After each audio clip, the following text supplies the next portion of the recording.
The shimmering expanse of space glowed faintly as Odyssey One drifted near the crystalline structure that had appeared before them like a ghost from an ancient era. It was beautiful, a lattice of light and sound that seemed to hum with an energy the crew had yet to fully understand. For Dr. Kim, it was more than a structure, it was an invitation. She felt a strange pull towards it, like a half-remembered song just on the edge of consciousness. "You really think there's a language here?"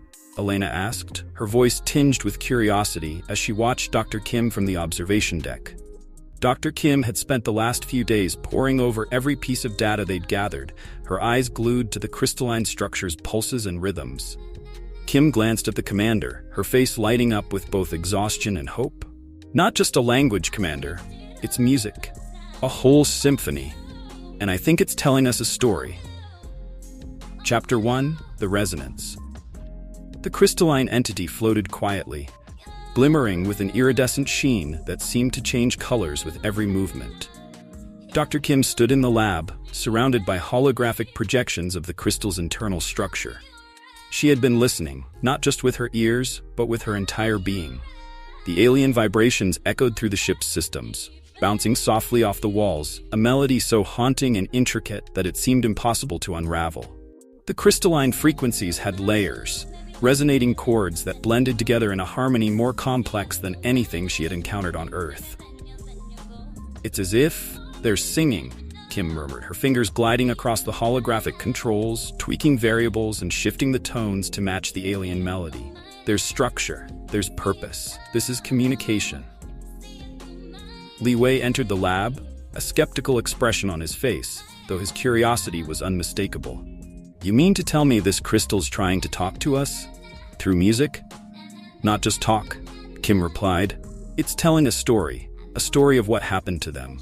I think these sounds, they're fragments of a history. It's trying to share it with us." Wei looked at the projections, his gaze shifting between the glowing lattice and the holographic waveforms. "So what's the story saying?" Kim smiled faintly. "I'm not sure yet, but I'm getting closer. The harmony, it's like a combination of different voices, different perspectives. Some parts are light and beautiful, almost joyful. Others, dark, chaotic, as if they were at war." Chapter 2: The Song Unfolds. In the main briefing room, the crew gathered around a large holographic display showing the crystal entity's structure. Dr. Kim stood at the front, her eyes bright with excitement and exhaustion. She tapped a few keys, and the room filled with an ethereal melody, soft almost like a lullaby, but with a haunting undertone that gave everyone pause. "This," Kim said, "is the song of the crystalline entity. It's not just noise or random vibrations. It's telling a story about their civilization, a once flourishing culture that thrived on music and harmony." The melody shifted, becoming darker, more discordant. The holographic crystals turned a deep, angry red, and the frequencies changed, vibrating at an almost painful pitch.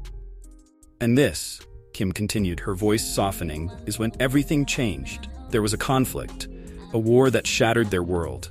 The harmony was broken, and what was left was silence." The crew sat in silence for a moment, the weight of the story settling over them. Elena broke the silence first. "So this structure, it's a remnant of that civilization? A monument to what they were?" Kim nodded. "I believe so. It's as if they're trying to reach out, to ensure that they're not forgotten, and perhaps to warn others." Elena looked at the display, her expression thoughtful. "A warning? About what?" "About the fragility of harmony," Kim replied. "About how easily it can all fall apart." Chapter 3: Echoes of the Past. Later, as the ship drifted closer to the crystalline entity, Dr. Kim and Arjun worked side by side in the lab. The alien song played softly in the background, a mixture of hope and sadness, a symphony that spoke of beauty lost and scars left behind.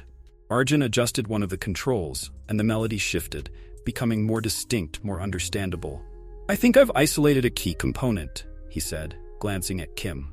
"It's like a central theme, a recurring motif that ties everything together." Kim listened, her heart aching with a strange sense of loss. "It's beautiful," she whispered. "It's like they're right here, speaking to us from across time." Arjun nodded, his eyes fixed on the holographic display. "It's incredible to think that even after all this time, after whatever they went through, they still had hope that someone would hear their story." Kim smiled, a tear slipping down her cheek. And we did. We heard them. And maybe, by understanding their story, we can ensure that our own harmony isn't lost. Chapter 4. The Warning. The song of the crystalline entity grew louder, filling the entire ship with a deep resonance that vibrated through every surface. The crew gathered in the observation deck, watching as the crystalline lattice pulsed and glowed in response to their presence. "It's reaching out to us," Elena said, her voice filled with awe. "It wants us to understand." Kim nodded. "It's more than just a story, it's a warning, a plea to learn from their mistakes. They thrived on unity, on harmony. But when that harmony broke, it destroyed them." The crystalline entity pulsed again, and the melody shifted, becoming softer, almost mournful. The crew watched in silence, each of them feeling the weight of the message. "We need to share this," Elena said finally, her voice firm. "Not just with those back on Earth, but with everyone we encounter out here. This isn't just about us anymore. It's about every civilization that dares to reach for the stars." Kim looked at the crystalline structure, her heart filled with both sorrow and hope. Maybe, by listening to their song, we can find a way to avoid the same fate, to keep our own harmony alive. The crew stood together, watching as the crystalline entity slowly dimmed, its song fading into the background, a gentle reminder of what once was and a hope for what could still be. Epilogue. The ship moved away from the crystalline structure, leaving it behind as a beacon in the darkness, a monument to a lost civilization, and a testament to the power of music, of unity, and of hope. Dr. Kim stood at the window, watching as the shimmering lattice grew smaller and smaller, its melody still echoing in her mind. "We heard you," she whispered softly, "and we won't forget." With a deep breath, she turned back to her station, ready to continue the journey. There were more stories to uncover, more voices to hear. And as long as they listened, there was hope. If you enjoyed this video and want to see more, don't forget to subscribe to our channel and hit the bell icon to stay updated.